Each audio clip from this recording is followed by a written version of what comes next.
Hello, hello, hello, and welcome to the new normal with me, Deborah Francis White. This is a show about life and feminism in lockdown. I have overhead lighting on, which, as you know, I cannot abide.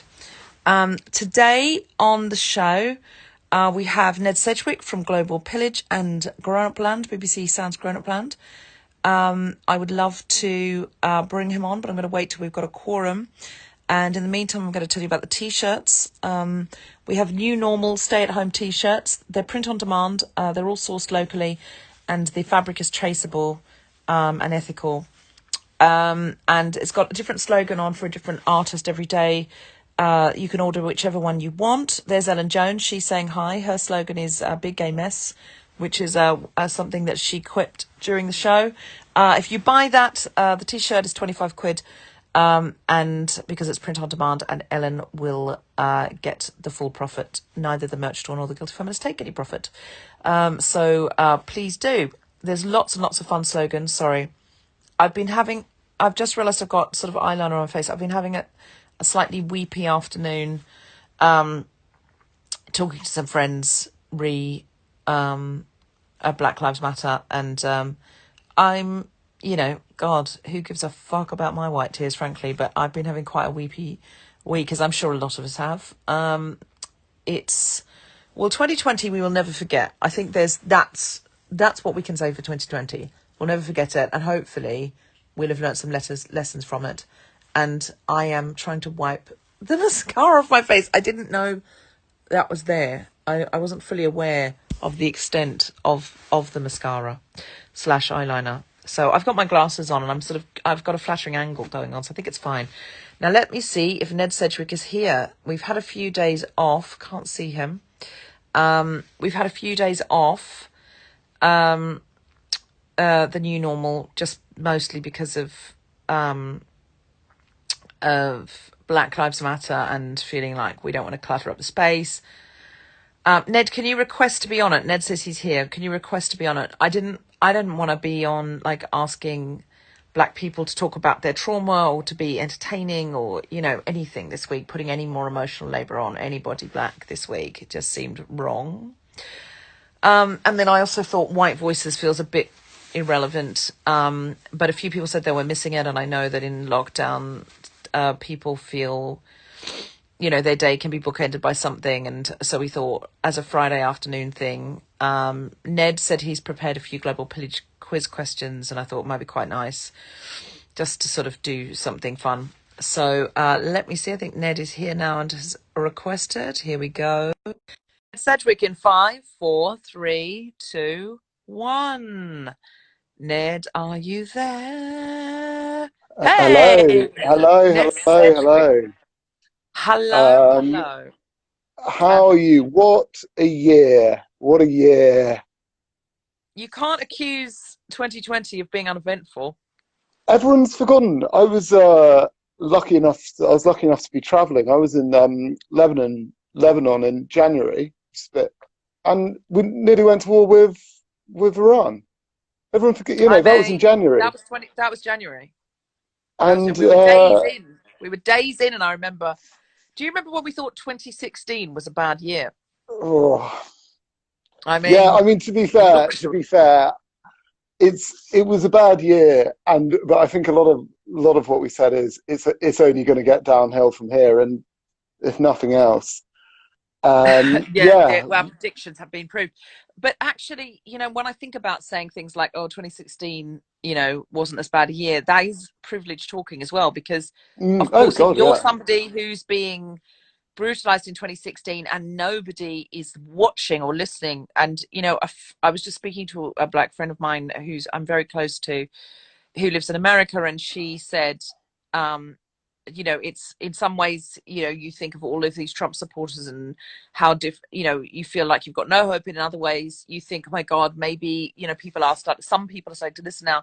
But she said, sorry, I feel like crying because she's one of my best friends, but she said something like, no, it's okay, because at least I feel we're not alone now. It's like some white people are fighting with us. And it really made me feel like crying, because I was like, it's just that thing of like, know, we've been alone with this, and nobody helped, and nobody listened, and nobody, you know. And I know she counts me as an ally, and with the Guild of Feminists, everything she does. But you know, and we're very close, and we've been very close for years. But it's still, it's you know, none of us. It's I don't believe. I'm sure there are white people who feel like they have, they've dedicated their lives to it, and I'm not dismissing that. But most of us who would have, call ourselves liberal, or have a platform, or do things, like I genuine, I know that the Guild of Feminists has made, we've always, celebrated and wanted, you know black women on the show, and it's been a big part of building the show. But it's not, what, like, I've had people on a podcast that you just feel like, fuck, I was not out there fighting in the way that we needed to be fighting. I mean, that's not, it's true. It's really, really true. And like when she said that we're not alone anymore, and I know she wasn't having a go. She wasn't saying, oh, because I was alone with it. But yeah. I still, it's no good sort of saying, oh, I just feel like, this is, as someone who considers myself an ally, I'm like, what have I really done? And I think that's the thing now that I really have to start asking myself in terms of resources and It's energy made and it that kind of. so real, and obviously, as you explained at the beginning, you didn't want to load any more emotional trauma onto black people, and so that's why it seems Not this I week. feel a bit silly being here talking about it, but I like to think we've done Global Pillage, and whenever I write questions for Global Pillage, I always try and go for languages like go for languages which people might not necessarily know about, but are spoken by 30 million people, 40 million people. Mm-hmm. And those languages tend to be in Africa. We are just not taught about the diversity, the linguistic, the cultural, the whatever musical, whatever diversity. And so I've always tried. And I've kind of always, in the back of my mind, I've always been like, yeah, that's kind of enough. That's kind of, not enough, but that's kind No, of, but yeah, I'm you feel you're doing, doing. You think, oh, look what I'm yeah, doing. Yeah, like I'm yeah. Like contributing. I've put in a question about And like the Yoruba people, and I'm like, oh, yeah, brilliant. I mean, and I'm I'm like, you solving look at it. that now, and you go, like I just. And this is not me kind of, looking for reassurance, or people go, and I appreciate people saying, oh, you've provided a platform, whatever. And a few people this week have said, oh, you were one of the only white people I know that was talking about this, has been talking about this and platforming this for years. And I honestly feel like, I feel, and it's very nice for people to say that, it's very kind, but I do feel very embarrassed, and like, I know that I have not done in, like, this week, if if white people are feeling pleased with themselves about what they've done up until now this week, then I don't want to be friends with them, unless Yeah. they really were on front. Of course, if you were running a shelter and looking after black women and black trans women, of course there are white people who have been doing this. I don't want to diminish them, but if you were sort of allying around, I don't know. I just don't think this is a week for white people to pat themselves on the back. No, And no. I, It's a week of getting real, like I think, and I think that it's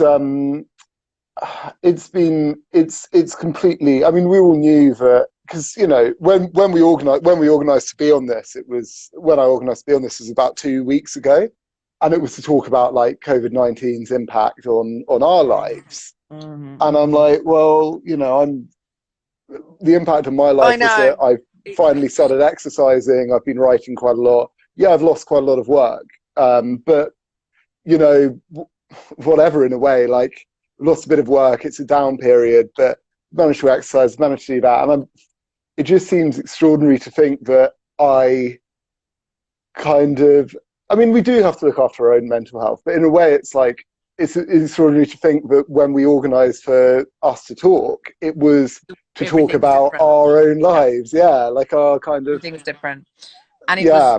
everything's different, and like exactly that, Ned, exactly that. I feel like it's such, it's there's sort of been a seismic shift, and now I'm starting to see. I just saw my friend who I was talking to in America shared a video of a young, teenage white girl getting in between a young black man who was much bigger than her and a police officer, and the police officer will not attack a white female body, so he's trying to Yeah, get round her, and he won't touch her. And she knows that. And I mean, she takes the risk. It's very brave in that moment. She absolutely takes the Yeah, risk. He's not just going to, but she does it because she knows that even if he picks her up and puts her in a van, he's not going to brutalize her.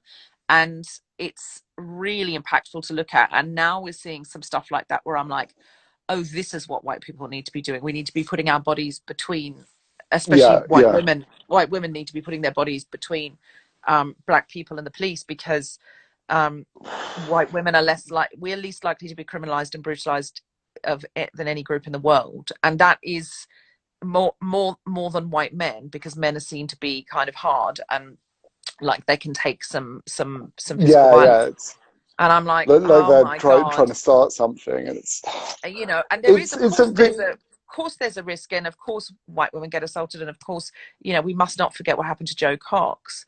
I'm not suggesting there's no risk. I'm saying there's so much less risk, and the people we've been assuming will, or just allowing to take the risk, who are the targets of this. It's time for white people to step up, and I'm like, wow, okay, so I have to really not throw out something flip and just be like, yeah, I'm going to do this now. I have to consider what of my time and resources and my physical self can I direct now, and like, what am I going to do? What will my work-life activist balance look like? What will my financial contributions be? How will I rethink platforming? And with the platform I've got, all of those things have to be reconsidered. And I want to do it carefully, because I feel like a lot of stuff's happening this week of like, yeah, I'm just going to give this money and screenshot it and blah blah blah from white Yeah, people, and just like, and then it's like, well, yeah, where are you going to be in 2 weeks' time when this isn't in the news as much, if it in fact does, if all of the the officers are of all of these recent cases are charged, and like, what if this goes out of the news, is what I'm saying. What will happen? yeah. Will people go back to their We'll old behaviors? it's yeah. It's I've been I mean, again, I find it quite hard to talk about with I'm very aware of not trying to center myself in any way, but it has made me question a lot of, because we both do creative things, and it's made me question, does do does the creative industry need another person like me? Like, to be honest, does it need another me? And it's, I suppose this is hopefully what good will come of it, that so many people like me have kind of been involved in maybe the liberal movement will now go, no, I need to recenter everything I do so that so it properly speaks to the time. And the thing that I found extraordinary, the thing that I find continuously extraordinary, I grew up, as I'm sure anyone can tell who can hear my voice, I grew up very privileged background. I grew up being educated about certain things. My grandfather fought in the Second World War and all of this. The Second World War really is, I think, the foundational myth of Britain. It really, really, that's where people go to for their national identity. Really, First World War a bit, but they didn't really go. It's the Second World War was the kind of big one, the Blitz spirit, all of that. And when I saw Donald Trump tweeting about making anti-fascist organizations terrorists, I'm like, everyone said this. This is not a new thing, I'm saying it. But so if you're banning anti-fascists, you're a fascist. And all of my education, all of my cultural education has been fascists are bad. And I cannot all the movies comprehend. we've been raised on, every single thing we know, the one thing we're pretty sure about, I don't think It's that's fascists are arguable. bad. That seems to have been the common knowledge of my life. Like the received wisdom is just, fascists, that didn't work out. That was very And bad. people who are against fascists are probably on the right side. It's just, that was, I think, the real moment where I was like, how is this person? Obviously, not how is Trump still in office. That could be that's another story. But how has everyone who has grown up in this country and in America and all the countries in which the narrative of the Second World War holds strong, which it does, and it's something we can't ignore. It is part of our subconscious. If we've that's how I feel about it anyway. But it is part of our subconscious. It's something we can't. If we've grown up in Britain, how has everyone not gone? No, fascists are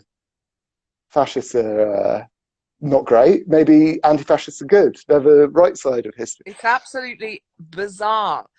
And I It's have extraordinary. long had a theory that in 2016, it's paused. I'm going to plug myself in. So, I've long had a theory. This is why I'm actually in bed, because that's where I've got my thing plugged. But this show has, as the lockdown's gone on, become much more in bed with Madonna. Yeah, it's long been my theory that I think around 2015, I fell into a coma, and the rest of everything is a coma dream that I'm having, because that's when my career started to take off, and uh, uh, and then the world fell apart. Yeah. yeah, and the world, well, just became implausible. Like the whole Trump thing is so implausible to me. Someone called Alex is saying, speaking as a person of color, I don't think we want either of your voices not to be heard at all. We just need a multitude of voices and perspectives and stories to be valued and platformed. No, and I Thank think actually there are a you, couple of Alex. things. Something I've seen a bit when it comes to Trump and his fascism, and is I've seen from quite a few Indian commentators that, if you've been paying attention, Modi, Modi came to power. This is not Trump. Trump and Brexit are not the start of this. This is actually a global thing. This isn't just a Western thing. And Modi coming to power is a similar event. And that was, I think, a couple of years earlier. I mean, I should know better.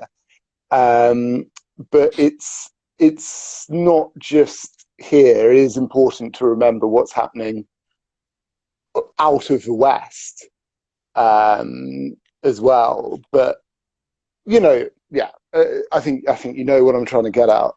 I But do. I do. it's tough to. But you know what I mean. I'm like, oh, it's tough to talk about without sounding like I'm kind of lecturing or white explaining. I'm like, it's not tough.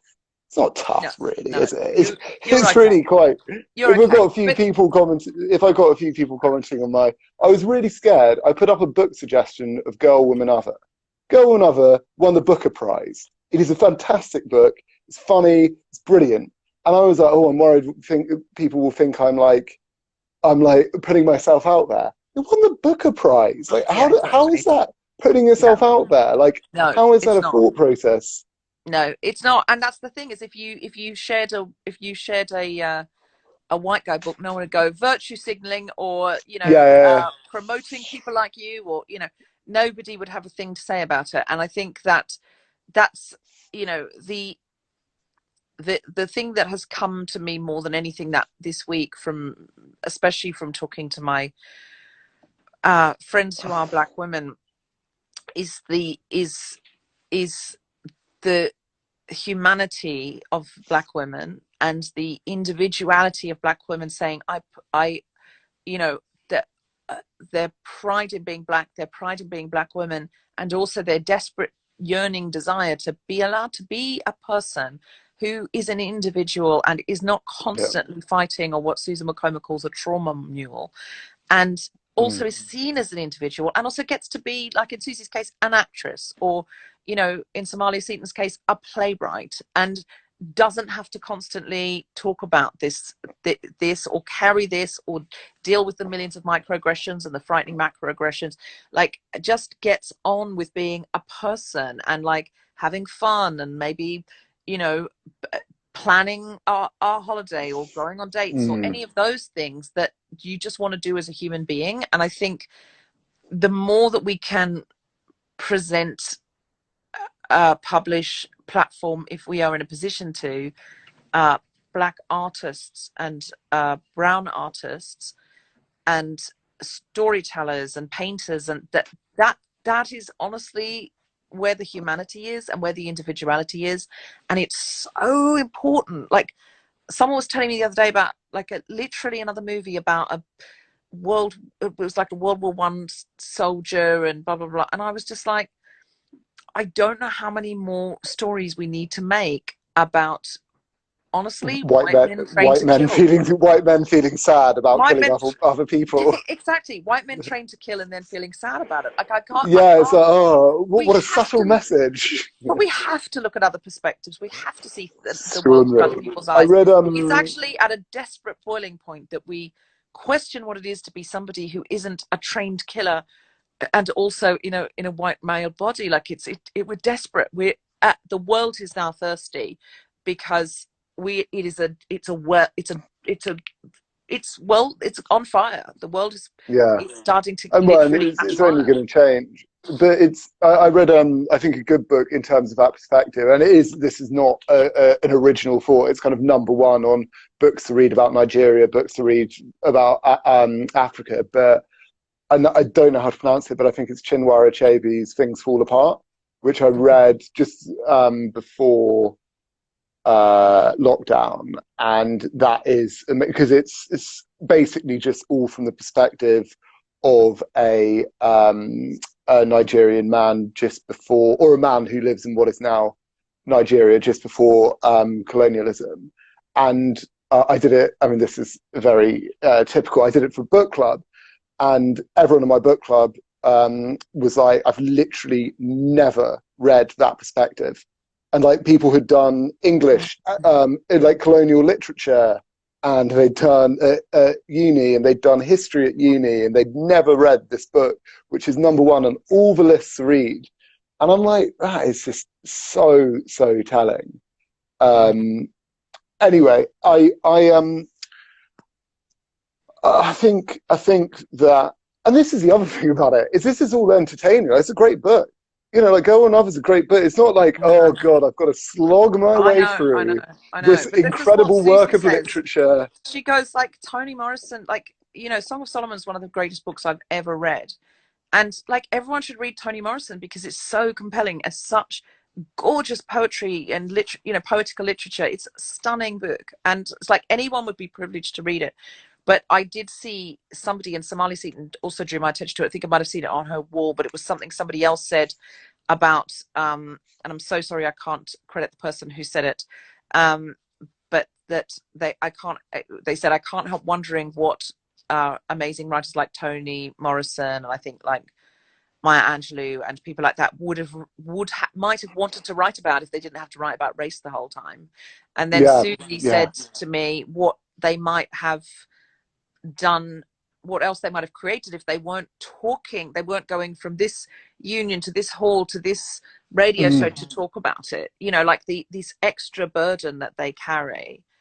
And Yeah, it's extraordinary. I'm trying to think of anything else I've really. There's a food blog. If anyone's interested in food, something that came to my attention about this time last year is that I'd not really thought about West African food.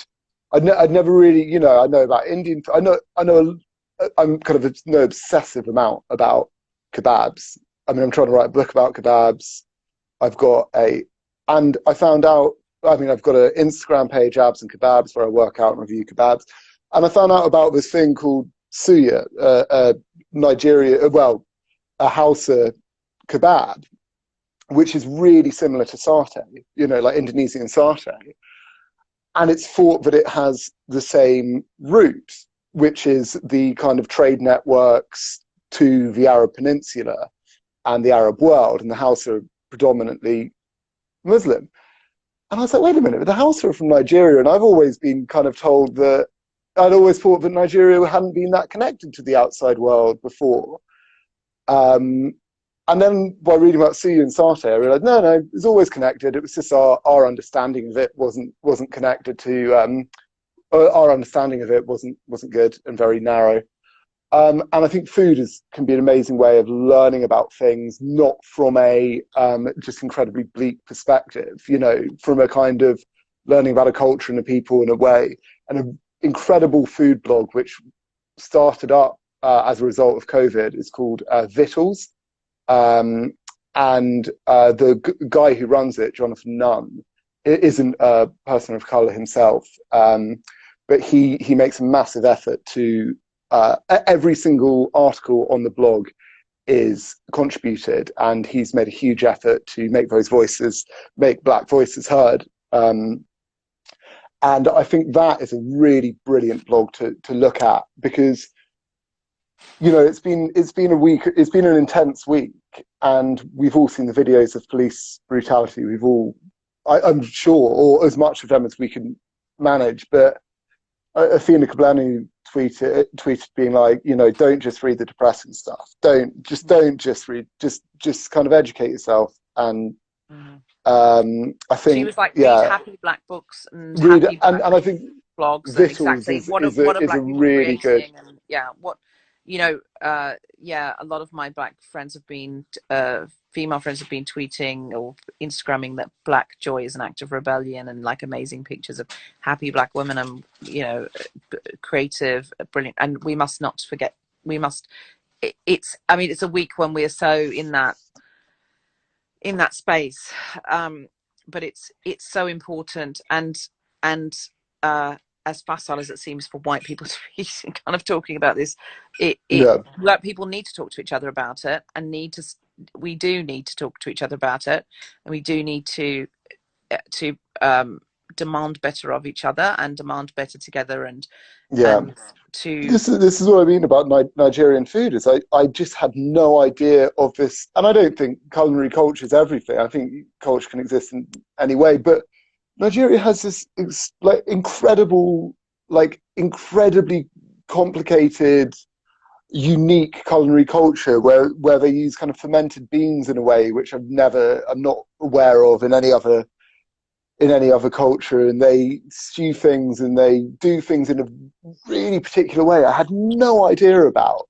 And I think subconsciously, when people hear about certain foods, or certain foods that they're not aware of, they kind of dismiss them.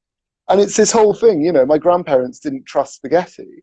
We do have to carry on educating ourselves about every level of this stuff, because if we don't appreciate the whole picture, I don't think we can really appreciate, well, if we don't try at least, I think it's harder to appreciate any of it. Someone called Oscar is saying, can he recommend Americana with an H at the end by Chimamanda?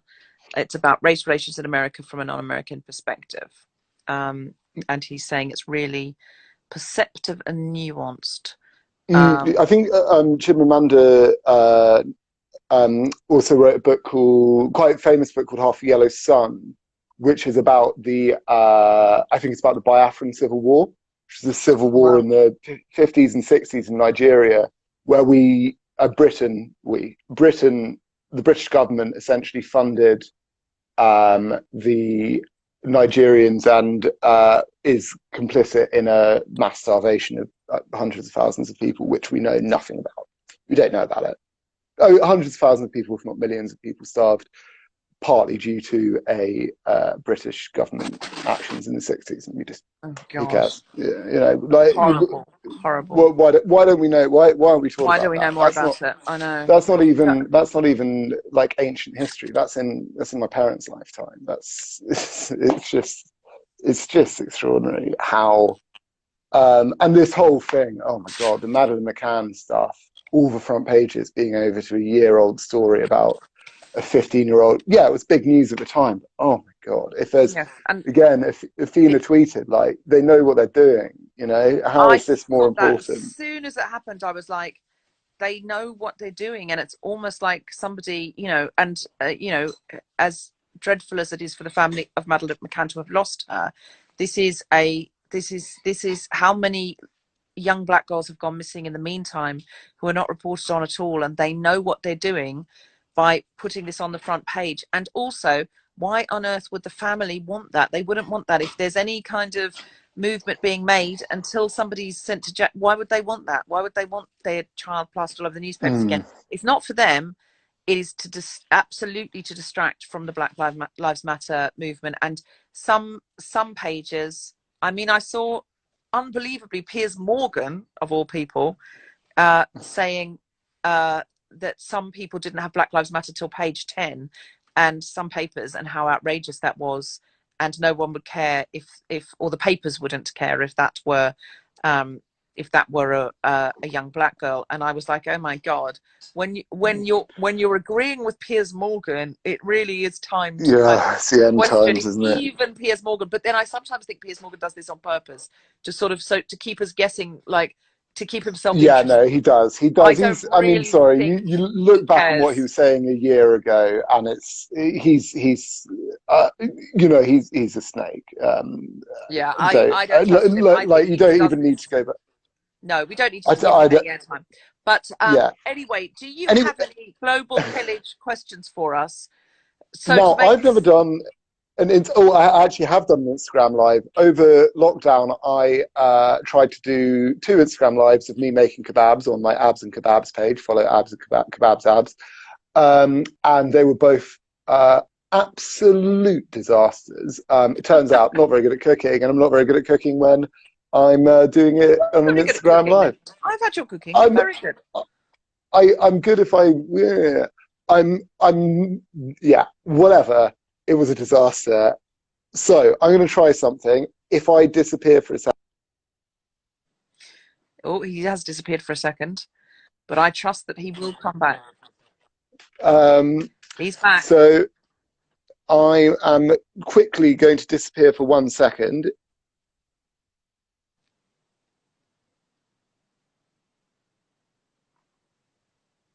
He's disappeared. He's not.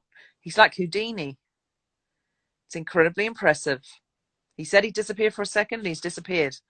Will he be back though? That's the $64,000 question. Not literally. We don't have that kind of money. We're in lockdown. We have no kind of money. We're losing people. We've lost 2 people in this second. Two Oh people have no. given up on you Okay. coming back. Did you Okay. I've travel got in a time? question.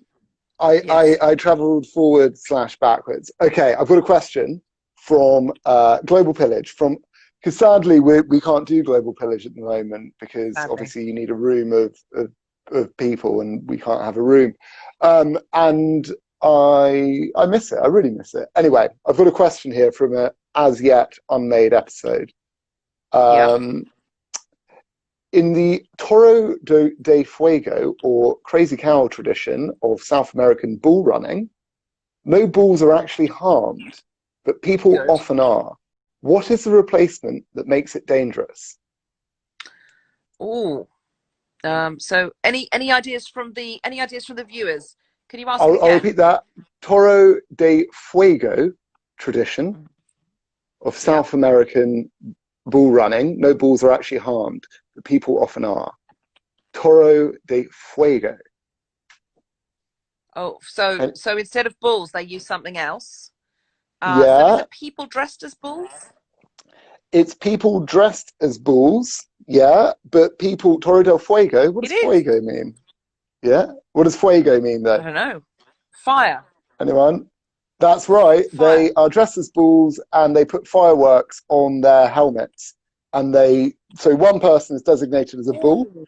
He puts a massive mask on his head or her head, puts fireworks on it, and chases Wow. people down the road. Wow.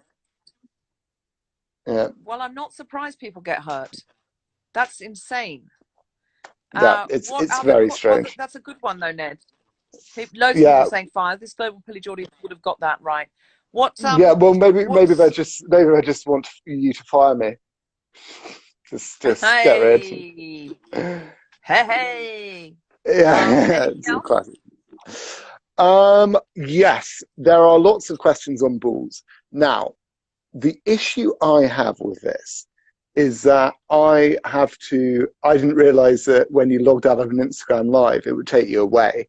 So what I'm going to do is I'm going to try and remember them, which is going to be a bit like my Instagram live of me No, cooking. I'll bust. Why don't you go and quickly screenshot them or get them from somewhere else? Or Yeah, are they all on the same screen the whole time? Oh, he's going to do that. Okay, so don't forget you can sign up to Guilty Feminist Patreon.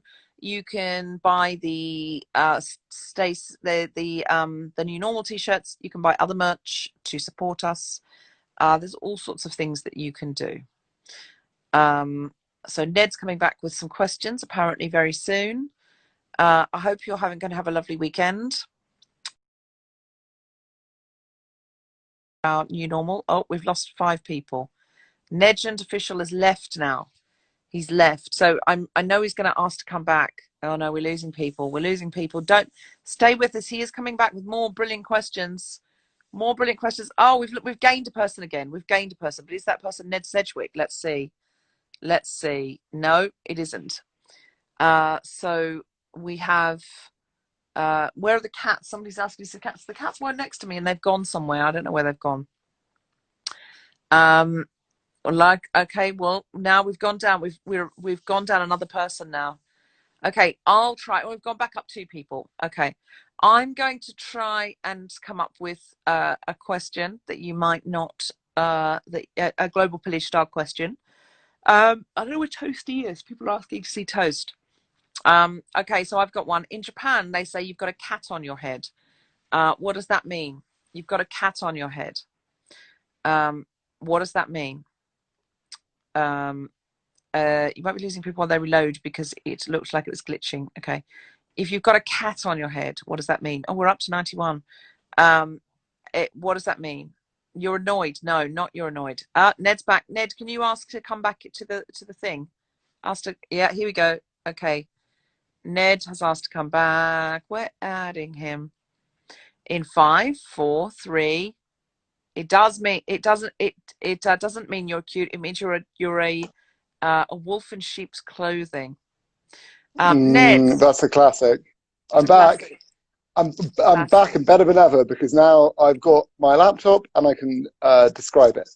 Great. Describe it. I can ask the questions. Okay. In Paku Jawi, the Sumatran Harvest Bull Festival, why would you see someone biting a bull's tail? Oh, can you repeat the question, please? In the Sumatran Harvest Bull Festival, why would you see someone biting a bull's tail? Is it because it's a delicacy and they eat it? No, oxtail is, if you eat meat, oxtail is delicious, but it's not that. Is someone For saying good luck, good not luck? quite. More. It's actually a more literal For thing. rain. It has for rain. No, it's a very simple thing. It's to get the bull to go faster because it is a bull race. Oh my God, People. that's so sad. Well, I think it's That's not very nice. okay. Maybe I don't ask the bull questions this time. I know. Are there any other ones where they're cruel to bulls? Because I don't like those. I like the ones where it wasn't bulls, it was people. I liked that one. Any ones without cruelty to bulls? Like sayings about bulls, or do they all have cruelty to bulls in? Why don't we ask some questions about Vietnam instead? Okay. In Vietnam, what is ghost money used for? Oh, that's a good one. Ghost money. Is Yep, it money ghost. you give children that's not real money that they can just sort of use in the house? So they can sort of swap it for a treat or something like that? Is it fake money? No. Well, it isn't, but it's Is it money you bury with people so that when they die, they've got money to go to the other side? kind of, yeah, funeral right is kind of right, Ali Rouge. It is what happens is there is fake money you're given to burn for a funeral, and it will go to them for the afterlife. They'll be able to take it with them for the afterlife. That's what I just said. You didn't say burn it specifically. Oh, now you see what it's like. Oh. Yeah, they burn it, and it's you're right with the fake money. Okay. After a Vietnamese New Year party, who do you want to most see passing through the door? After a Vietnamese what party? New Year's Eve party. Who do you want to see coming through the door? Yeah. Oh, is it a very old person so you'll live to be very old?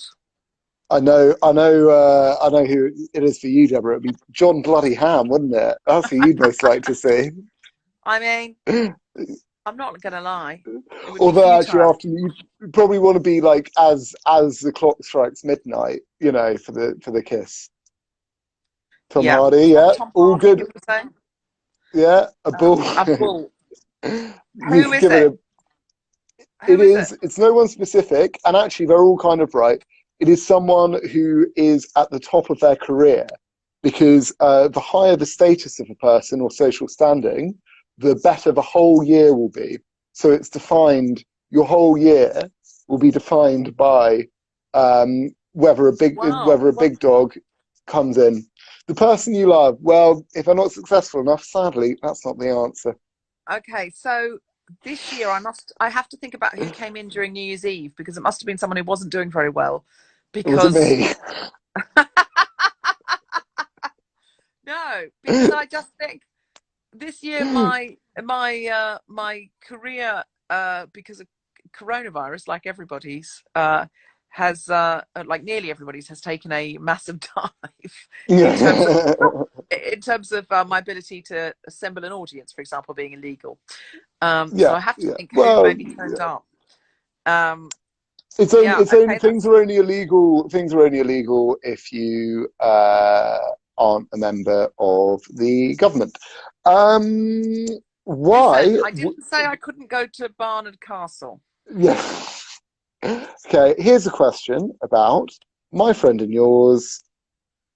Oh, okay. This episode's title, Deborah, was "Charming Tea Time Show." Right, Which is something you tend to say I do when say. there are double entendre or something rude happens. Oh, I'm not single sure if you do. entendres. It's Oh and I yeah, say yeah, because we usually do the show at 4 o'clock in the afternoon, so it's a nice matinee, and people can, come before they go out in the evening, and it means people of lots of ages come and that kind of thing. And when someone gets very rude, I say, "Excuse me, but this is a charming tea time show." well, Um, I'll ask a question from this mm, round, and I'll see whether it's worth the quality. If you were in Greece, where would you bust your pomegranates at New Year's?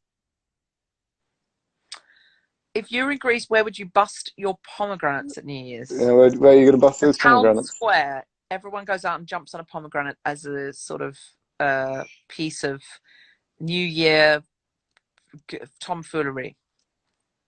No, sadly, that's not. Anyone else have any guesses where the bust your pomegranates on someone's backside? No, it's not that one. In the loo, In the somebody sang loo? Well, and said, depends if you want an audience. why? Is it a double entendre? It, no, you would break them against your door to bless the whole house. Oh, Oh, John Quill coming in with into a cocktail, and that is actually excellent. that is on brand for John Quill, to be fair. On John I, Ham, someone I saying, like seriously.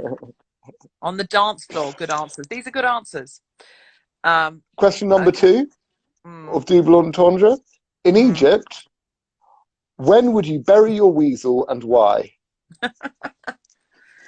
Play a game of come round and play a game of Bury the Weasel. Yeah, bury Uh, the weasel. Bury the Weasel. When would you and why?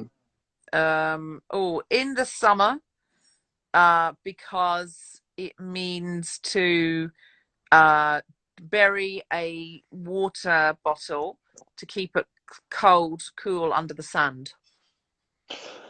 Sadly, not any guesses. And if someone says John Hamm, that's Almost curse an enemy, Runbait Girl says. no. Sad. It would be again to below the doorstep of a new house to bring you prosperity, because weasels famously wealthy. That's where the old phrase "as wealthy as a weasel" comes from. Um, um, We're getting the answers in a bit okay, later than we're birth of a typically. child. I think burying the weasel comes a bit before the birth of a child.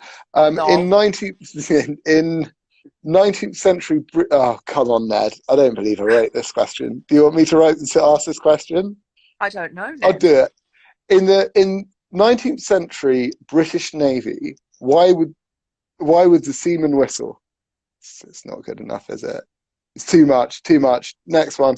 In Mexico, what would you have done wrong if your tamales haven't fluffed properly? Oh, in Mexico, what would you have done wrong if your tamales hadn't fluffed properly? You haven't beaten them enough when you were like cooking them, preparing them. You haven't sort of prepared them well enough. No, it's less literal than that. Any guesses why your tamales wouldn't have fluffed properly? fluffing problems? Not enough kneading? No. Run bake girl, I assume that's Granny McCormick. No, it's because you were making your tamales when you were angry. Apparently, if you make your tamales angry, it means they don't fluff properly. Never go to bed angry and never fluff your tamales angrily. Yeah, that's a fact. I don't really know why this is in here. In Vietnam, why is it bad luck to put a mirror at the end of your bed? Oh, is it that if you wake up and is it because like if a demon comes in, they'll see themselves and they'll go ballistic and they'll wreck the room? So is it for something like Yeah, kind of. Yeah, sadly, Rum Bake Girl. That is why your bread isn't. Yeah, I mean, actually, no one would have made any good tamales this week, would they? It is no. because if you have a mirror at the end of your bed, it means your nightmare can take control of you. Oh, Yeah, which is actually quite terrifying. wow. Yeah. Scared of yourself in the morning like that. That's a good one, though. I like that. Have you got one more? We're heading up towards the hour now, and we get cut off after an hour.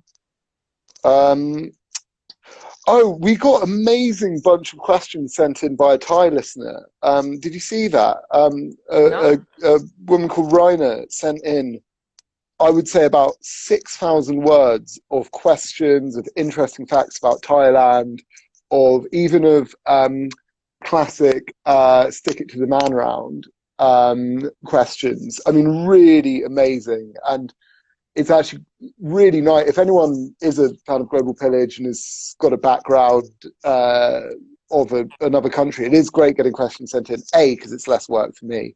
B, because it can be actually quite hard finding specific questions about people's culture which are true or actually interesting.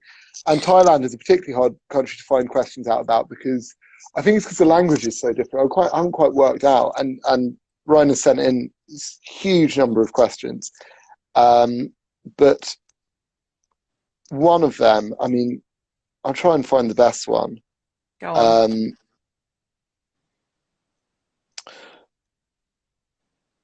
I will, in fact, I'll tell you what I do. It is a tradition that when a new Thai king is coronated, he is presented with a ritual cat. What was a ritual cat to live happily, I'll just say. What was controversial at the most recent Thai king's coronation about that gift? Oh, was it that animal rights people said you shouldn't just be like giving cats at coronations? Kind of the opposite. Animal rights said there's not enough cats given to royalty, and it was a dog instead, and no one realised. Tiger? No, It was a tiger. That would be around 2020. Tiger King. No, it was just a stuffed toy, and they pretended it wasn't. They pretended it was a real cat. It was just a stuffed cat. And I mean, this is not a joking matter because let's say Majesty, because of freedom of speech is an anti-royal talk is clamped down on. People couldn't really comment on it, but it was a fake cat, and they were like, "Nope, that's 100% a real cat." So this and is if you look up photos of it, this is the Emperor's new clothes, and no one's allowed to say. Yeah, it was just a stuffed toy. The Emperor's stuffed cat, the new fable, and this happened recently. Yeah. It was the most recent Thai king. When he was coronated, which was probably 2018. Yeah, so there you go. There are some. Well, Ned, that was a joy to do that. Can I ask you one new normal question? Actually, I've got to ask you two. One is, is this time 2020, both lockdown and Black Lives Matter and everything, is it giving you any hope for humanity? Is it making you feel like, oh God, we're spiraling, or is it giving you hope that maybe good things can come from this and that we could make a change? So you know me, I don't ever give a yes no answer. So I'm going to answer you with more things. I've spent the last 5, 6 years being fascinated by the protests which have erupted around the world, from Arab Spring and stuff, and Euromaidan in particular, the Ukrainian revolution. Well, kind of revolution, largely peaceful. Lots, and I find it fascinating how many mirrors what is happening in America has happened out in the rest of the world in the last 10 years. And in a lot of, we only hear the bad news about those protests. We know next to nothing about the peaceful Sudanese protests. Well, they were peaceful, they were clamped down viciously, but the people were peaceful. We hear next to no news, positive news about Tunisia. We don't hear the good news about how these protests and revolutions lead so often to a better world. And slowly, I do think that protests are a huge important force for good. So yeah, it does give me hope. I think. Can I ask you one question we ask at the end of every new normal, and that is, if lockdown ended now, what would you do? You could do anything you used to do in your old life. What are you dying to do? I would go to someone's house. This is again probably an answer that's going to get cut out. Go to someone's house. I would take a lot of alcohol. I'd go with a big group of friends, and I would drink with my friends, and then I would go to the Monarch nightclub in Camden, and I would dance, and I'd dance, and I'd dance, and I'd carry on drinking, and then I'd get a kebab, and then I'd throw up, and then I'd be happy. Okay, that's a more complex answer than many have given. Anyone got any ideas for Ned t-shirts? I mean, presumably some of his questions might make a good t-shirt. The fireworks. It was a fake cat. Fireworks. It was a fake cat. Yeah, it was a fake cat all along. You've said so many random things. I'm sure Hannah from the merch store will be able to choose one. But if anyone's got an idea for Ned's t-shirt, please feel free to put it forward, or in the comments below. Everything he just said on a t-shirt. Okay, all right. Okay, yeah. It could be. Can you say something about kebabs? Because that would be good for your brand. Say something. Oh yeah, abs and kebabs. Oh yeah. Oh god. I hope I'm getting a few new kebabs. That's the followers of my abs and kebabs Instagram channel, kebabs abs. I hope you all have a kebabulous time, and it's been a sheesh pleasure talking to you. Yeah. So stay kebabulous, everyone. Somebody's suggesting dance, get up, and get a kebab, throw up and be happy. Hannah, that could be I just wanna dance, get a kebab, throw up and be happy. I mean, I don't know if you want throw up on a t-shirt. Who's going to buy that really? Where do you smash your pomegranates? Good, that could be a good t-shirt. These are throw up and be happy. Do people want throw up on a t-shirt? I don't. I'm not buying that. I don't care that it's got Ned's name on it. I'm not buying it. Just get it on the inside. Dance, and get a kebab. I think that is all I want to do. I think that's good. Ned Sedgwick, we're about to get cut off because we're nearly at the hour now, but it has been an absolute pleasure to have you on.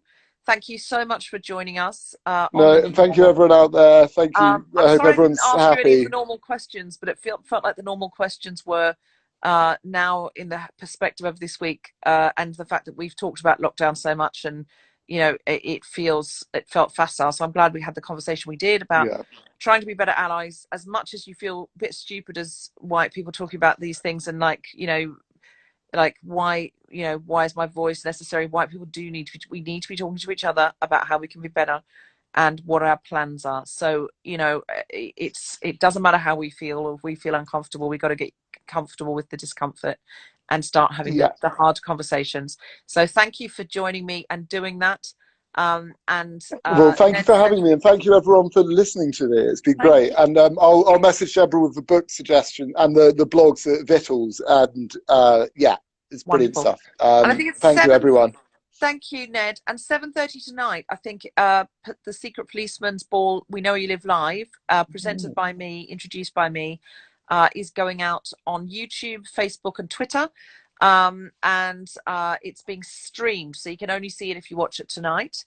It is the Wembley Arena one from I think 2001. And this week there are two sketches you can watch where I talk to the cast. One is going for an English where we talk for the original Goodness Gracious Me cast, and then there was a live Q&A, and that went out on Wednesday. And you can still see the video. Go to Amnesty, Facebook, YouTube, or Twitter.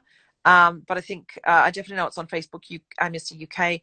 And also we talked to Juliet Stevenson and Siobhan McSweeney about the Four Yorkshire Women as opposed to the Four Yorkshire Men, and we played back some of the sketches from the Secret Policeman's Ball and the Secret Policeman's Tour on that.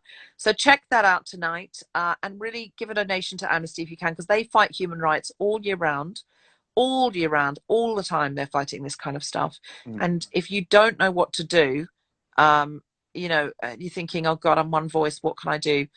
Amnesty will direct you every single day. Click on this, add your voice to this. If we get enough signatures on this, they're going to have to wake up. Yeah, definitely. So join Amnesty from as little as £4 a month, and check out a really lovely, fun Friday night comedy show, but for human rights tonight. You've all been great. Thank you so much. Bye. And thank Thank you you, again, Sedgwick. everyone. Bye. Bye. Bye. Have a Bye. nice Friday night, gang.